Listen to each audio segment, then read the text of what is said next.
नमस्कार मित्रों, मैं Vishal Singh BCom e learning में आपका स्वागत है। आज हम बिजनेस एनवायरनमेंट के next chapter important topic money, pocket money, allow money, किसी भी प्रकार की मुद्रा, liquidity, purchasing of the power in the valuation, call of the money. कोई भी सामान आप खरीदते हैं लेकिन उनकी वैल्यू निर्धारित की जाती है, उस वैल्यू को हम मनी के रूप में कहते हैं। आज हम इस चैप्टर में आपको मनी और सप्लाई ऑफ द मनी के formula M1, M2, M3, M4 के विषय में डिटेल्स बताएंगे। आपसे यह जानकारी आपको रखना है कि मार्केट में जो भी सामान हम यूज करते हैं उनकी क्वांटिटी के आधार पर वैल्यूएशन निकाली जाती है। Money is a commodity except by general concept use a medium of the exchange. एक दूसरे को आदान प्रदान करने का एक माध्यम है। यदि आपने 10,000 यूनिट का कोई सामान खरीदा तो एट द पर यूनिट 5,000, तो योर वैल्यू इन 50,000, तो 50,000 paid in your amount in call of the money.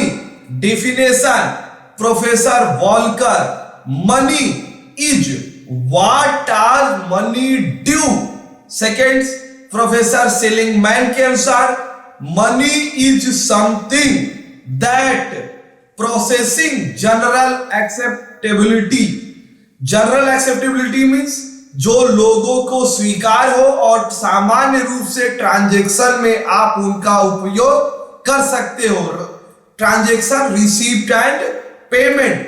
Crowther के अनुसार money is the anything that generally acceptable is a meaning of exchange and at the same time act a measurement in store of the money.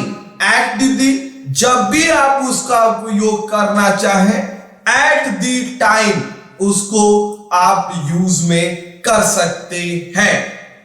Next है आपके लिए function of the money. Function of the money के कुछ headings आप जान लीजिए, मैं एक एक करके।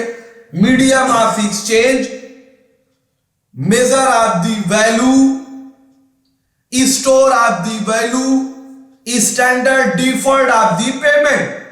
फर्स्ट है आपके लिए मेजर ऑफ दी पेमेंट और मीडियम ऑफ दी एक्सचेंज। किसी भी वस्तु को भुगतान करने के जो सेल या परचेज में मीडियम, माध्यम होता है, उसे मुद्रा के रूप में मनी कहते हैं। यह मनी कैश हो सकती है, स्मार्ट कार्ड के रूप में, यह स्मार्ट ट्रांजैक्शन जिसे कहते हैं हम, cheque, DD, NFT, RTGS, as a money के रूप में, वैल्यूएशन के रूप में हम इनका उपयोग कर सकते हैं। यूनिट ऑफ दी अकाउंट्स और मेजर ऑफ दी वैल्यू। कोई भी सामान अगर हम खरीदते हैं तो उनकी क्वांटिटी का निर्धारण, उनकी संख्या के आधार पर ही वैल्यू का निर्धारण किया जाता है। Quantity measure in the markets, pieces, package, weighting item, kilogram, metre, litre. आप इनको अब और बड़े में लेना चाहते हैं तो क्विंटल में आएंगे, मीट्रिक टन में आएंगे। आयल्स वगैरह हम बड़े सेक्टर में बैरल में खरीदते हैं। बिना क्वांटिटी के ट्रांजैक्शन में वैल्यू निकालना संभव नहीं है। जैसे 50 goods, 50 unit of the goods, rate है 1000, तो 50 गुड्स 1000 पर यूनिट रेट, तो 50 goods 50,000 of the rates. Next है store of the value. Money store in the system. Store कहां पे करते हैं? Banking system. Store so in the your passbook in balance, FD, RD, and others, insurance sector में भी आपको रुपए की स्टोर दिखाई देती है। Standard deferred of the payment, money deferred name of the payments, but transaction in money name others, salary paid indirect money paid, rent paid indirect money paid, salary, rent, insurance premium, pension, PF, gratuity, etc. It is a deferred name, but payment of the money. Modern money. What is modern money? पहले bank की money में, ये पुराने में हमारे आदान प्रदान अनाजों से, एनिमल्स हस्बेंड्री, पशुओं से होती थी। आज की डेट में वो paper currency money, Indian rupees में आप उसे उपयोग करते हैं। Smart money, smart card, ATM, debit card, credit card, mobiles, apps, online transaction, NEFT, RTGS, at the time online receipt and payment. This is called of the modern money. Next important topic, supply of the money. Supply of the money in India, supply of the referred to stock of the money held, people demand of the deposit, commercial bank and deposit of the post office, can withdraw deposit, cash and check. Supply of the money in the market, बाजार में जो भी पैसा हम जमा करते हैं, निकालते हैं, जमा करने के तरीके हमारे कैश हो सकते हैं, विड्रॉल भी हम कर सकते हैं।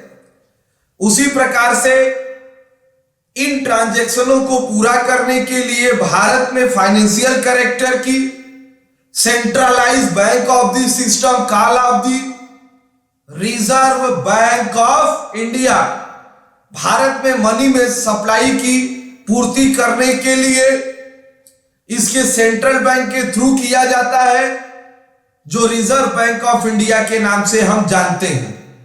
The formulated in 4 types, M1, M2, M3, M4 and detail of the description in below.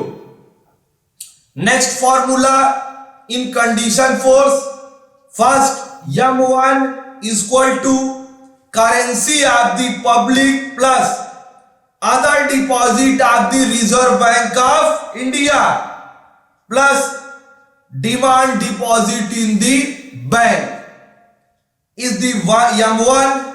M2 is equal to M1 plus post office saving bank. Third M3, M1 plus time deposit with bank. M4 is equal to M3 minus total post office in deposit. Money stock measure of the two type concept M1 and M3. Money stock in the measure M1 and M3. First details हम आपको देना चाहेंगे। M1 important चीजें हैं। Narrow concept, supply of the money. Narrow concept बहुत बृहद रूप में सबसे ज्यादा यूज में आती है, जिसके अंतर्गत हम करेंसी, नोट एंड कॉइन्स को ली जाती है।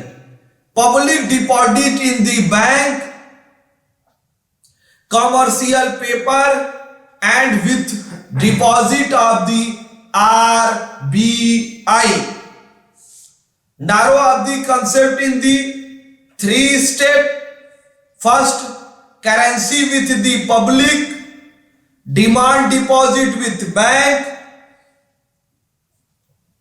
other deposit of the Reserve Bank of India. First, currency, C से हम इसे आइडेंटिफिकेशन कहते हैं। currency with the deposit, currency with the public. Currency money is a legal tender of the money has generated acceptability and all transaction settlement. All transaction of the cash transaction को इसके अंतर्गत हम शामिल करते हैं. C is equal to note in circular C plus Indian rupees coin, small coin minus cash with the bank. B. Demand deposit with the bank. Commercial bank of the cooperative bank in two types deposit. First, active deposit, active passive. First, active deposit money in blank create the RBI. Passive, high power of the money create deposit in sanction by the loan. Third है आपके लिए other deposit with the reserve bank of India. One time deposit in the RBI and other individual and institution deposit in the Reserve Bank of India. First M1. Second आप लिखे M2. Concept of the money supply. M2 is a expansion is equal to saving deposit post office liquidity money. M2 is equal to M1 cash deposit plus saving deposit of the post office. House saving post office, more liquidity, time deposit. Formula M2 is equal to M1 plus saving deposit of the post office.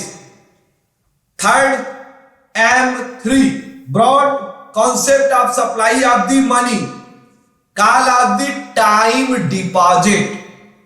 Include currency, public demand deposit with bank, other deposit Reserve Bank of India with bank.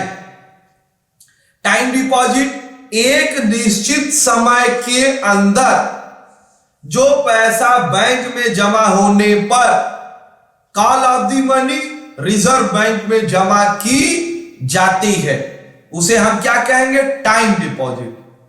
M3 formula is equal to M1. M3 is equal to currency with the public plus demand deposit with bank plus other deposit with Reserve Bank of India plus time deposit in with the bank. Next M4, concept of the supply money. M4 is a expansion of M3 total deposit and post office saving organization. M4 is equal to formula details देख ले, सभी deposit एक साथ आ जाएंगी. First M1, M2, M3, M4. एक तरफ से आप देखिए first currency with the public demand deposit with bank plus other deposit Reserve Bank of India, time deposit Reserve Bank of India and total deposit of the post office. Factor affecting supply of the money. कौन कौन से factor हैं जो supply money को प्रभावित करते हैं? First, deficit finance. अगर घाटे की व्यवस्था है तो उसे पूरा करने के लिए गवर्नमेंट के द्वारा न्यू करेंसी भी छापने की आवश्यकता पड़ सकती है, लोन भी लेना पड़ सकता है. तो भारत जैसे डेवलपिंग कंट्री में टोटल फाइनेंस इन डेफिसिट फाइनेंस पर डिपेंड करता है. The government new money on the created government burrowing of the reserve bank of India, credit transaction of the security fund of the commercial bank, these operation money supply increase. घाटे की व्यवस्था को इन रूपों में पूरा की जाती है। नेक्स्ट है bank credit, increase the bank credit the take place large meet to needs production trader economics, the sale of goods case producer outlook sale goods case transaction in credit term and term of the money supply.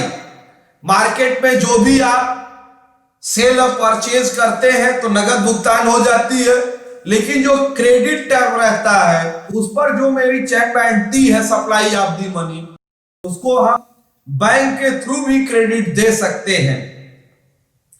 Foreign exchange of the reserve, foreign exchange foreign trade अगर आप करेंगे, यदि मान लो का export होता है तो आपको फॉरेन करेंसी आपके पास प्राप्त होगी, जिसे गवर्नमेंट अपनी पेमेंट की भुगतान के लिए, मनी स्ट्रॉन्ग करने के लिए अपने पास रिजर्व के रूप में रखती है। Foreign exchange reserve currency with receive payment in domestic supply money expand holder in currency paid own currency return. Foreign currency जब आप प्राप्त करेंगे या इंपोर्ट करेंगे तो फॉरेन करेंसी आपको पेमेंट करनी पड़ेगी। All of the foreign currency receipt money supply in the payment of the domestic use. Foreign exchange is very important in the money of the supply. आज आपने मेरे पूरे चैप्टर आपके इस मनी एंड सप्लाई के विषय में देखा। ये चैप्टर आपको कैसा लगा ये कमेंट बॉक्स में आप जरूर लिखिए। आपसे विनम्र अनुरोध है आप अपने इस चैनल को लाइक, सब्सक्राइब एंड शेयर करें कि ज्यादा से ज्यादा लोग इन कॉमर्स, इकोनॉमिक्स या अदर्स किसी भी सब्जेक्ट्स में आपको अपने एजुकेशन क्वालिटी को बेटर कर सके। धन्यवाद।